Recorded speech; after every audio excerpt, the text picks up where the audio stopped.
Kurt Daudt is expected to become the next Speaker of the Minnesota House once the 2015-2016 biennium begins. The 41-year-old representative from Crown will be serving his third term. Daudt has a background in business, has served on various local governance boards, and is a co-founder of a nonprofit organization that builds orphanages in Kenya. In his free time, he enjoys hunting and spending time with his family.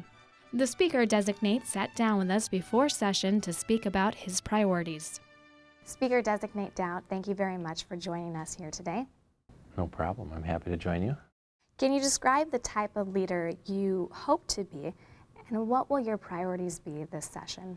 Well, that's a good question. I've thought an awful lot about that myself. You know, the type of leader that I hope to be, I think when you take over as Speaker, or, you know, I will be taking over as Speaker, you think a lot more about the institution and making sure that this place functions well. And, you know, one of the things that I said to the freshman class that I spoke to the week of the election, and it was a bipartisan group, I said to them that I wanted to make sure that they had access to the issue areas that they really were passionate about, and they got to work on the issues and committees and legislation that they were passionate about. And I think if we do that, if everybody works on issues they care about and are passionate about, they're going to be better legislators. And I think ultimately that will make this institution, the House of Representatives, a better place and run better and really serve the public better. And I think that's the ultimate goal.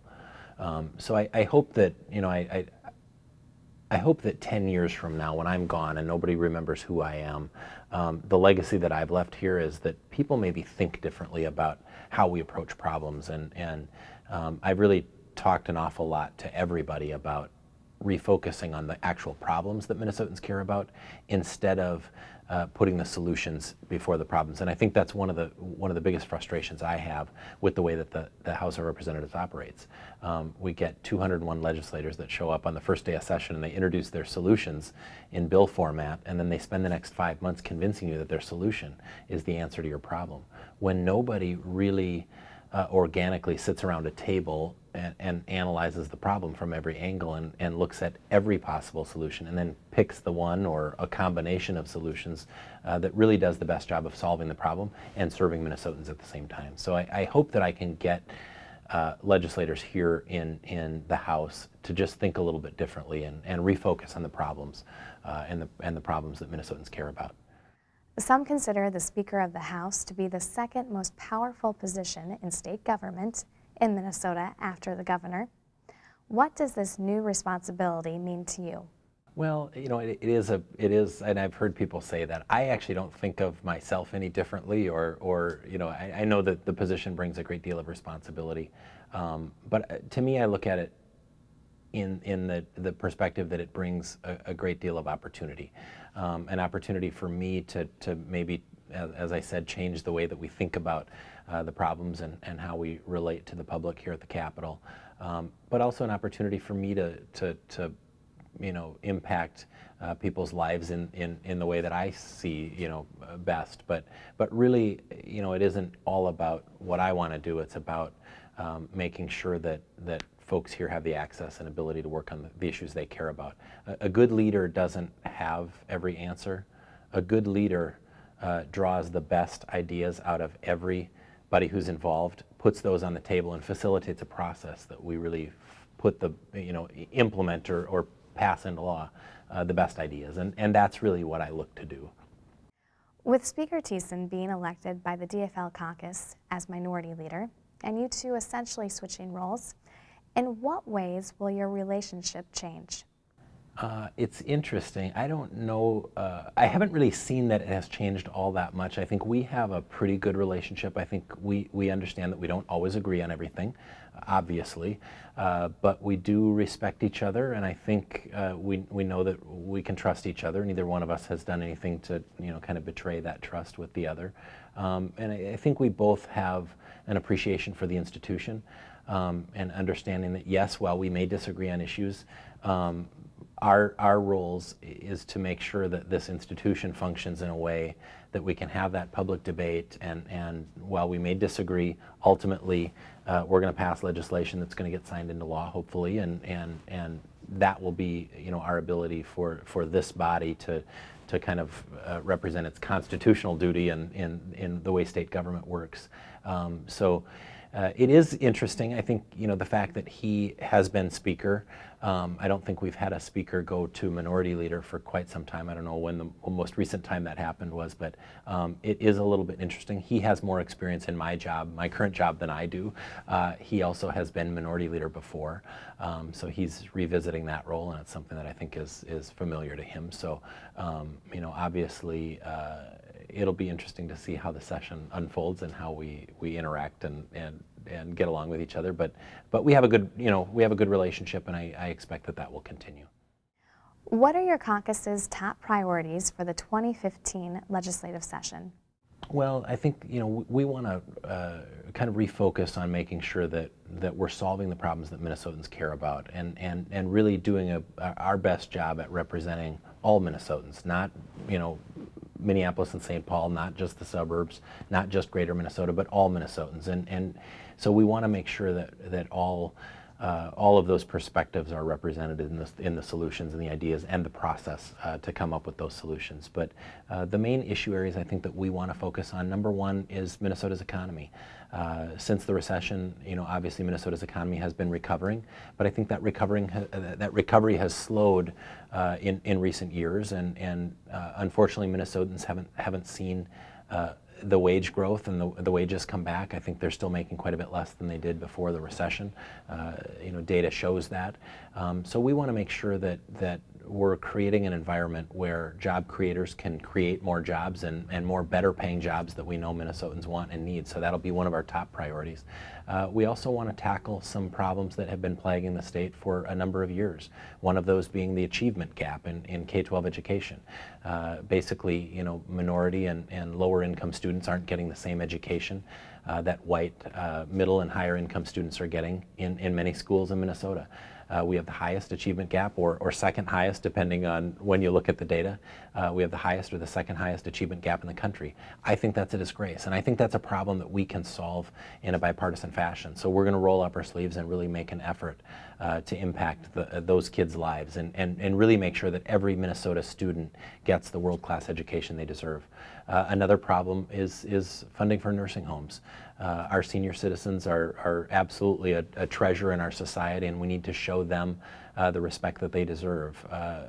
In an effort to show that priority, we have actually created, for the first time, a committee on aging and long-term care. So I really want to make sure that we're tackling that problem and coming up with a solution on a long-term basis, so that we do show our senior citizens, our veterans, and the most vulnerable in our society that they are important to us, and give them the respect that they deserve. So that's a big problem that we want to solve as well.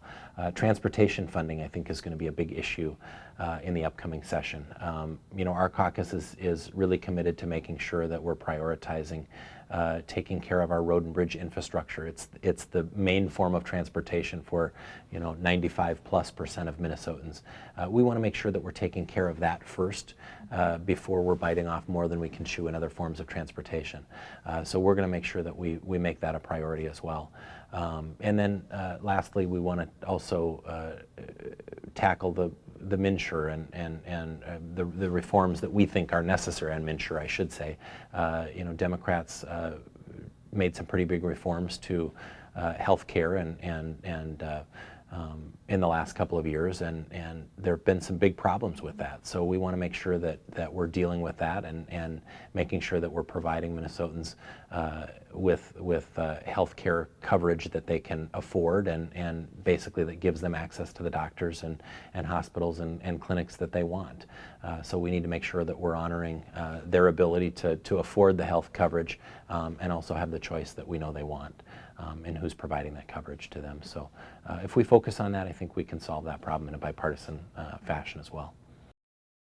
Well, you brought up transportation, and what do you think is the best way to fund transportation projects, and would you support a gas tax? I have been very honest about saying that everything's on the table, and while I think that a gas tax is not necessarily the magic solution, And I say that because, number one, Democrats just finished 2 years of complete control of state government. If it was the magic solution and it was that important, they would have done it over the last 2 years. So it is incredibly unpopular with the public right now, and I'm not sure that it is the only solution. I've been very open in saying that everything's on the table, including a gas tax, even though it's not my preferred method of solving the problem. I'm going to encourage other people, just as I have been open in leaving it on the table, I'm going to encourage other people not to assume that that's the only solution to the problem. Let's keep open minds. Let's really analyze what's going on and how we can solve the problem. Let's look at every solution and figure out what the best one might be. Again, a good leader doesn't have the answer to every problem, but a good leader makes sure that we're drawing the best solutions and best ideas out of everybody else. So we're going to have a really good debate about transportation, the future of transportation funding in Minnesota. And I'm not sure exactly what the end solution looks like right now, but I hope that we can, certainly solve that problem and maintain and improve our transportation infrastructure in a way that serves the public the best that we can. So, and I think ultimately the solution should be a bipartisan solution as well. So we're going to look for ideas from both parties in solving this problem. Are there any specific transportation projects that you would push to the top of the priority list? You're not necessarily. I haven't dug in deep enough to say I want to make sure we do this one or that one. Not necessarily. I think, as I've said, just generally, I think we want to make sure that we're taking care of our road and bridge infrastructure. I think Minnesotans generally think that we have a pretty good transportation infrastructure in the state of Minnesota, but maybe we're not keeping up with it and maintaining it as well as we should. We're starting to see more potholes here and there, and that can be problematic if we let those things go on without tackling them. So I think we need to figure out what the maintenance will cost on the infrastructure we have right now, and then kind of what it looks like if we put more dollars infused into that system.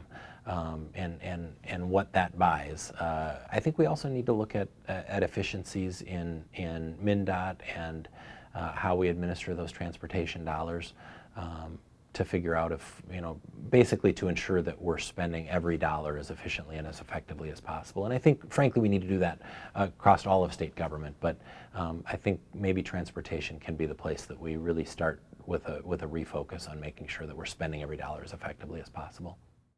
Are there any other issues flying under the radar that you are particularly concerned about?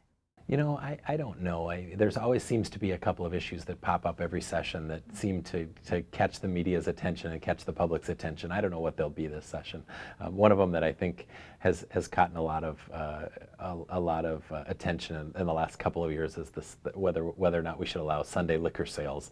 And the public obviously has gotten more involved in advocating for that in recent years. So it always ends up being kind of an interesting debate. Spicy debate, maybe I'll call it, on the House floor. So it'll be interesting to see if that catches more steam this year. But I don't know what those issues will be. That may be one of them. It may not be. You never know. But I think transportation is going to probably play a big role this session. Obviously we have a budget surplus forecasted out of the November forecast. That gives us a glimpse, but we'll set the state's budget off of the February forecast. There are some concerning signs in the November forecast. On its face, I think $1 billion surplus sounds great. I think it makes our lives a lot easier and our jobs here at the legislature a lot easier. However, there are some concerning undertones in that. About 3/4 of the surplus comes from expenditures being lower than originally projected. And only about 1/4 of it comes from revenues exceeding expectations. They've actually downgraded the revenues in the next biennium in 16-17 by about $400 million in this forecast. So that's concerning. It's the first downgrade in future revenues in, I think it's 10 forecasts, or about 5 years. So I hope that doesn't mean that our economy is taking a negative turn or that it's trending downward. But it is concerning, and of course, when 3/4 of the surplus comes from not spending money, and only a quarter of it comes from revenues being projected higher. And about half of it actually is coming from money that will be left over on the bottom line after this biennium. So only half of it comes from the next biennium. I think all of those things point to if we spend the surplus, and even if things almost flatline at where they are right now, or if they trend downward at all, we could be headed back towards a deficit. And I think all of us want to avoid that. So while I think the billion-dollar surplus makes our jobs easier, there are some concerning things under the surface that I think we all need to pay attention to. So do you have any idea of what you'd like to see done with the surplus? Is it more of a wait and see situation? I think right now, until February, I think we have to kind of wait and see if the downgrade in future revenues is a trend or if it's just a fluke. But ultimately, I think when I look at the tax policy over the last 4 years, and you obviously had Republicans in the House and Senate in the majority in 11 and 12, and then in 13, 14, Democrats in the majorities, and you saw two very different approaches at how to deal with a deficit.